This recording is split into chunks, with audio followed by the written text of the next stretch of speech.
The city skyline glittered beyond the office window, a cold tapestry of steel and glass.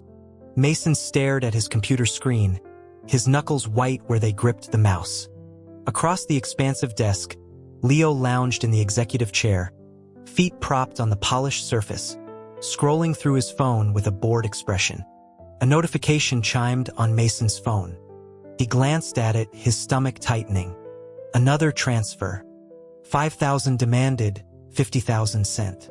The memo line simply read, "Gift." Leo didn't look up. "I'm taking tomorrow off. Going to the Hamptons." Mason's voice was barely a whisper. "The quarterly review. It's not a good time." "I wasn't asking." Leo finally met his gaze, a slow, cruel smile spreading. He swung his legs down and reached for his gym bag, rummaging inside. He pulled out a wad of fabric and tossed it onto the keyboard. "Been wearing those to practice all week." "Nuchimito washing. Since you're making me work, you can handle it." The air left Mason's lungs. He stared at the sweaty compression shorts, his fingers trembling slightly before he carefully, slowly, picked them up. He folded the material once, then twice, his movements precise. Without a word, he turned and walked toward the private bathroom, his stride stiff. Leo snorted, turning his attention back to his phone. He didn't see the way Mason's shoulders squared, the faint tremor that wasn't from fear, or the way his grip on the fabric tightened, as if committing its texture to memory. The call from his friend came as Mason was in the bathroom, the water running to mask any sound. "Dude, you still torturing your boss?" Leo laughed, low and confident. He launched into a vivid description, painting himself as the ruthless top dog. He mentioned the water running, speculating aloud that Mason was probably in there crying. His friend whistled in admiration, expressing his own nerves about an upcoming meeting with the notoriously quiet man. "He's a paper tiger," Leo assured him, leaning back. "Just show him who's boss. A little psychological warfare. He'll fold." He was so engrossed in doling out advice, he didn't hear the bathroom door click open, didn't sense the figure lingering in the doorway, watching him with the intense, silent focus of a predator observing prey through tall grass. It hadn't always been like this. Leo remembered a different Mason from their prep school days. A pale, silent boy who seemed to exist in the periphery, his hair a dark curtain over his eyes. He dressed in layers even in the stifling heat of a New England summer, a quiet, cold spot in the bustling hallways. Leo had always felt watched, a prickling on the back of his neck, but whenever he turned, he'd only see that blank lower face, devoid of expression. Until once, walking home past brownstones, he'd glanced back. There, under a street lamp, Mason had been. And he'd smiled. Not a friendly smile, but a wide, startling flash of white in the gathering dusk. It had felt unnatural, predatory. Leo had run, heart hammering, and dreamed that night of being chased by something grinning and relentless. He'd begged his older brother to transfer him to a boarding school out west. His brother, usually indulgent, had agreed. Leo had embraced his new life of privilege and freedom, the memory of that smile fading into a vague teenage anxiety. A month ago, everything changed. His brother, in a sudden shift, declared Leo needed real-world experience and arranged a position for him. Not an internship at a firm, but a personal assistant role. To Mason, delivered to Mason's downtown loft in a company car, Leo had been furious and terrified. He'd fallen asleep on a vast sectional sofa, empty bags of chips around him, a bottle of craft soda sweating on the table. He'd woken to a presence. Mason, fresh from a shower, hair pushed back, revealing sharp, elegant features. Dressed only in low-slung sweatpants, water beading on defined pectorals. The shock of seeing him so exposed, so different from the shadowy boy, made Leo react instinctively. His hand flew out, connecting with Mason's cheek. The soda bottle tipped, spraying sticky liquid across them both. Leo had braced for retaliation, his body tensing. But Mason had only touched his own reddening skin, then reached out. He'd taken Leo's stinging hand and gently massaged the palm. With a towel, he dabbed at the soda on Leo's chin, his touch lingering, methodical. A revelation, dizzying and potent, dawned on Leo. He's afraid of me. The testing began. Small encroachments, taking food from Mason's plate, demanding ridiculous tasks. Once, he'd commanded Mason to shell pistachios for him, and when a finger was offered with a nut, Leo had bitten down, not hard, but enough. Mason had flinched, putting the fingertip to his own lips, his dark eyes wide, but he hadn't protested. The power was intoxicating. Leo leaned into it. He demanded exorbitant bonuses. He'd sprawl in Mason's lap during conference calls, playing mobile games while Mason worked, one arm a steady band around Leo's waist. Mornings, he'd lift a hand and Mason would dress him, carefully pulling up jeans, tying sneakers. It was a strange, indolent paradise. Except for one thing. Mason would not grant him a leave pass. The 6 security details his brother had posted at the building's perimeter were under strict orders. No exit without Mason's authorization. Requests were met with a slow, deliberate shake of the head. A silent, stubborn resistance that infuriated Leo. His friend, Ben, showed up for the contract meeting looking pale. Leo gave him a pep talk, repeating his mantra of dominance. 2 minutes after Ben entered the office, a strangled yelp echoed. Ben stumbled out, "Tai Askew," a look of pure terror on his face. "He's a psycho," Ben hissed, grabbing Leo's arm. "I did what you said and he looked at me like I was garbage. He threatened to break my fingers." "You liar." Leo scoffed, dragging Ben back into the office to prove a point. Mason looked up from his laptop. Seeing their linked arms, his gaze cooled, focusing on the point of contact. Ben whimpered and scrambled away. Leo, determined to demonstrate control, performed an elaborate, provocative stunt, stripping to his boxers and pouring soda over his own chest. He pointed to the mess, then to Mason, his meaning clear. Mason didn't move. For a terrifying second, Leo thought the balance had truly shifted. Then Mason stood, retrieved a cashmere throw from a cabinet, and draped it over Leo's legs. He took a tissue, then sank to his knees on the plush carpet, his head dipping under the blanket. The sensation was electric, a hot, wet stripe across his abdomen. Leo jolted, a gasp trapped in his throat. Ben made a choked sound. "You're both sick. Is this some twisted way of rejecting me?" He fled, leaving Leo stunned, the warmth of Mason's mouth still burning on his skin. Mason's hand came up, lacing their fingers together. His thumb stroked Leo's knuckles. "Don't go after him. He's important to me," Leo argued, trying to pull away. The grip tightened, not painful, but unyielding. "And me?" Mason's voice was soft, his eyes luminous and wounded. "You?" Leo's laugh was nervous. "You're just my boss." Something flickered in Mason's eyes then, a dark satisfaction beneath the hurt.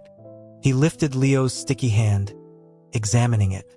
"Let's get you cleaned up," he murmured, his tongue tracing a path over Leo's fingertips. The cleaning took hours. It was a thorough, humiliating, and strangely overwhelming ordeal. Leo was pliant by the end, allowing himself to be carried to the bedroom, his mind fuzzy. Mason tucked him in, smoothing his hair. "Stay," was all he said. The fear returned, cold and clear. Ben was right. Mason wasn't afraid. He had been playing a long game, and Leo had just handed him the winning piece. The subsequent days were spent in anxious silence. Leo tiptoeing around, avoiding eye contact, the memory of that intimacy hanging between them like a threat. When the call came from his brother's partner, Caleb, offering a transfer to the Chicago branch, Leo felt salvation at hand. One last act of defiance, he thought. He stormed into Mason's study during a video meeting, a wild energy taking hold. He grabbed, he taunted, he danced with the shreds of Mason's pajama pants like a victory flag. Mason closed the laptop. The chase was short. The kiss was not. It was a conquest, deep and claiming, leaving Leo breathless and defeated on the floor. When he finally gasped out his plans for Chicago, his freedom, his nights out with Ben, Mason's face drained of all color. Packing his suitcase later, a peculiar chill settled in the room. He hummed to fight the silence, but the tune died in his throat. Letters of light, impossible and garish, scrolled across his vision. Finally, the main event. This is VIP content. He actually believes Caleb? Caleb hates Mason. The second he steps out that door, he thinks he's been the bully. Goo. Hasn't he noticed how our boy trembles? He's not trembling from anger, sweetie. Run and you'll find out exactly what he's packing. It's a canon event. Leo froze, his hand on the doorknob. Slowly he turned. Mason stood in the shadow of the hallway arch.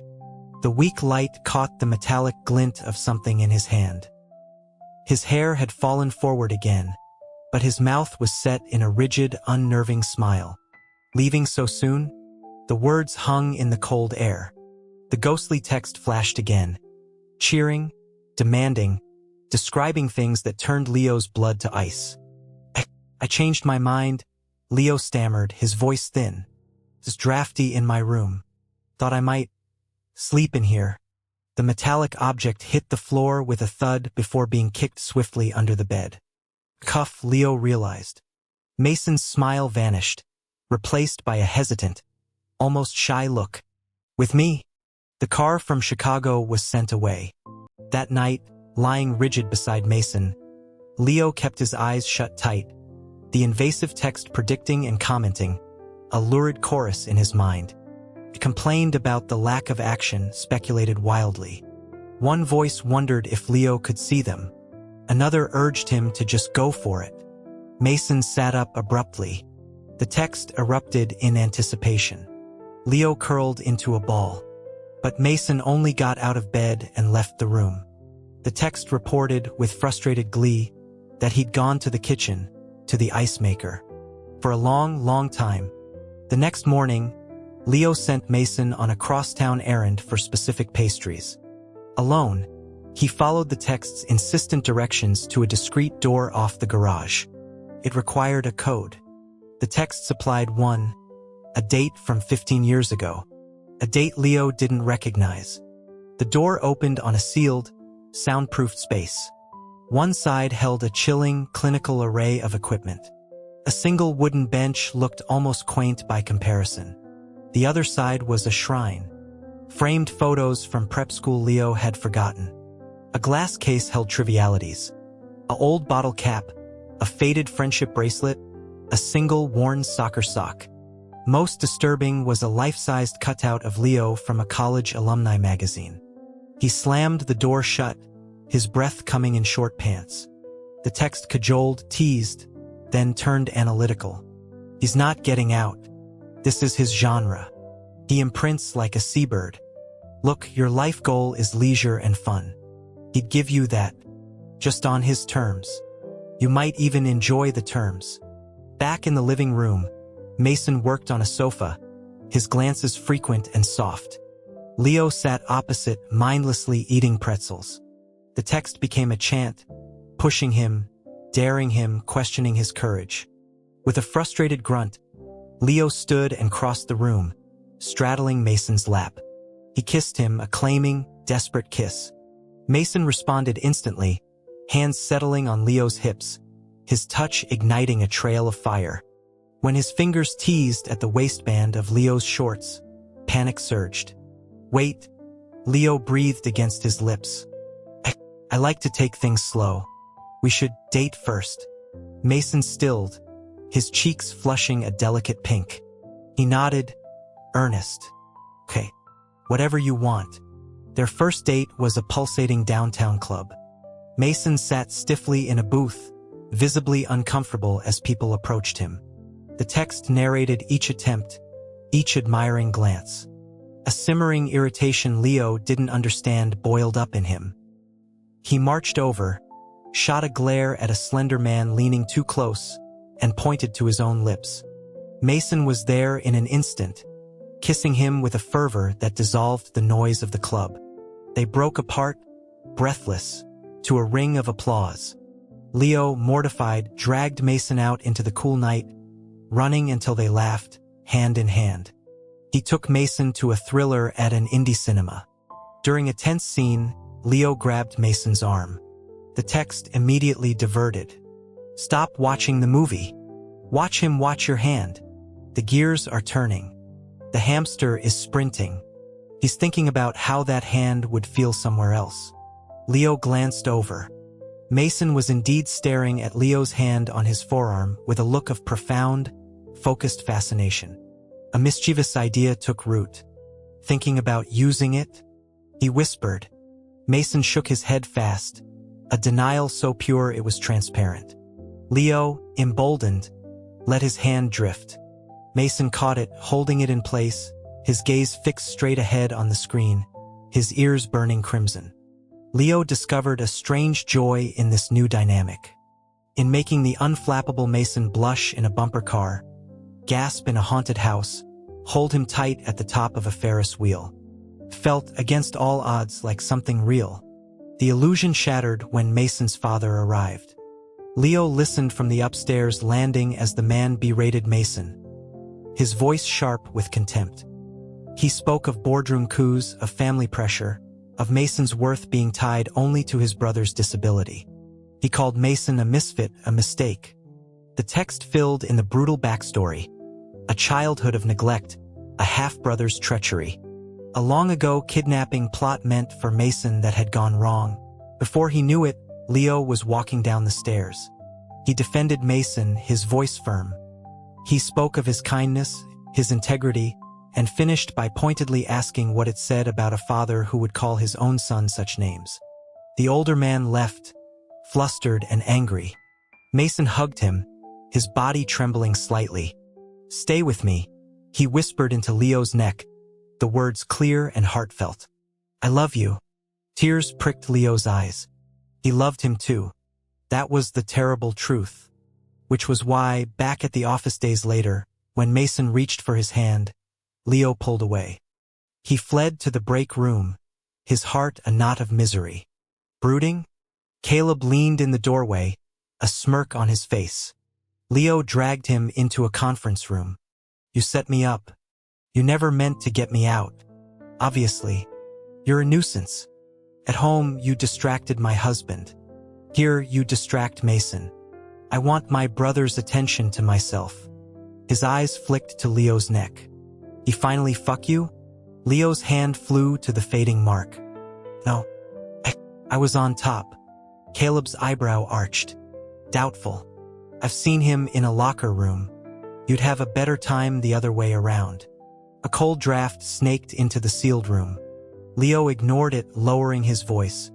Is it really that enjoyable?" Caleb stared, then barked a laugh. "He hasn't touched you? Christ, is he impotent? He's perfect." Leo snapped, then clenched his jaw. The cold intensified. "Look, this is just a fling. It'll fizzle out. Don't you dare tell my brother." The chill evaporated, leaving a damp, heavy silence. Caleb looked at him with something like pity. "You're more of a coward than I thought." He left. The text exploded in outrage, calling him cruel, unworthy. Leo slid down the wall, crying. He confessed to the glowing words he couldn't escape. He was a fraud. The love was meant for a brave boy from Mason's past, a savior Leo had no memory of being. He was just a selfish imposter. The text paused, then scrambled. "Oh, for. Did no one tell him about the amnesia?" The brother's subplot messed with the timeline. "There's a fix. In the basement. A bottle." He begged Caleb for help, offering humiliating concessions. An hour later, he was back in the underground room, finding a small orange bottle. The label showed abstract, intertwined figures. "Neural pathway catalyst," it read. He shook out 2 pills. "More," urged the text. He took 3 more. "More." He swallowed a handful. Heat, profound and immediate, engulfed him. It was a furnace in his veins. The text crowed with laughter, revealing the trap. As the world swam, he saw the friendly wooden bench in the other room, its purpose now horrifyingly clear. Mason found him there, damp and desperate, trying to climb onto the bench's curved back. He gathered Leo up, his face etched with worry, saying they needed to go to the hospital. Leo clung to him, words tumbling out in a feverish rush. The fling was a lie. He loved him. He wanted to marry him. He needed him now here. Mason went very still. Then, a low sound escaped him. A laugh, but unlike any Leo had heard. It was unguarded, darkly joyous, and full of intent. He began tearing at his own shirt, that terrifying, beautiful smile wide on his face. The last thing Leo saw before the world dissolved into sensation was the triumphant text. First laugh, you're enchanted. Second laugh, you're doomed. Third laugh, you're his. The memories returned not as a flood, but as a series of vivid paintings. A scrawny, pale kid with a stutter, cornered by older boys for his lunch money. A younger Leo, chest puffed out, playing the hero, declaring the quiet boy would be the princess in their game, chasing the bullies away. He saw himself sharing snacks, giving the boy his own clean socks, feeling a possessive glee when girls showed interest. He'd commanded the boy to hide his face, his smiles, a childish attempt to hoard something precious. He'd patiently coached his speech 2 words at a time. Then the rain-slicked alley, the fear in the boy's wide eyes, a hard punch, a hidden dumpster, swapping jackets, running, a decoy, the crushing blow to his own head. The fierce, proud thought as darkness took him. A knight's job is to protect his princess, no matter the cost. He woke, aching in profound new ways. The text was a wall of outrage, demanding details of the 6 lost days. He smiled, wincing as he stretched. Life settled into a deep, unconventional rhythm. Months later, while Mason was cooking, a call came from Leo's brother. The ensuing conversation accidentally broadcasted certain truths. Preempting the fallout, Leo brought Mason home for a formal dinner. Walking in, he saw his brother and Caleb locked in a kiss against the dining room wall. "What are you doing?" Leo yelled. His brother flushed, shooing everyone out, saying he needed to speak to Mason alone. Caleb, outside, smoked calmly. "I'm getting revenge," he said airily, seeing Leo's confusion. "He's not our biological brother, by the way. But soon he'll be your brother-in-law." He walked off, leaving Leo reeling. Near the end of the hall, he saw Ben with an older, elegantly dressed man. Ben's eyes darted nervously. You ghosted me," Leo accused. The man placed a hand on Ben's shoulder. "Ben's been unwell. We've been convalescing." His smile was placid, his grip possessive. Ben flinched slightly. "He treats you like a spouse," Leo observed, a strange sympathy surfacing. "I should hope so," the man replied, his fingers stroking Ben's neck. "He did say he wanted to keep you locked away once. Should I facilitate that?" Ben shook his head frantically. "No, I was joking, Dad." Leo backed away, a shiver running down his spine. He fled to the dining room door, eavesdropping. "Sent him to you to grow up," his brother was saying, a sigh in his voice. Mason's answer was steady, fluid, no trace of a stutter. "You chose to help him mature. I choose to let him be my joy. May I have your blessing to let him stay that way?" A long pause. Then his brother's voice, warm and resigned. "Be happy." The door opened. Mason emerged, and Leo's face lit up, a reflex as old as time. He held out his hand. Mason took it, his grip firm and sure. He remembered asking his knight, long ago, if the story ended after the dragon was slain. The knight had been so confident. Of course they stay together. Mason smiled, his true smile warm and whole. "I'll always be watching over you," he said. And it was a promise, not a threat. Leo squeezed his hand. "I know.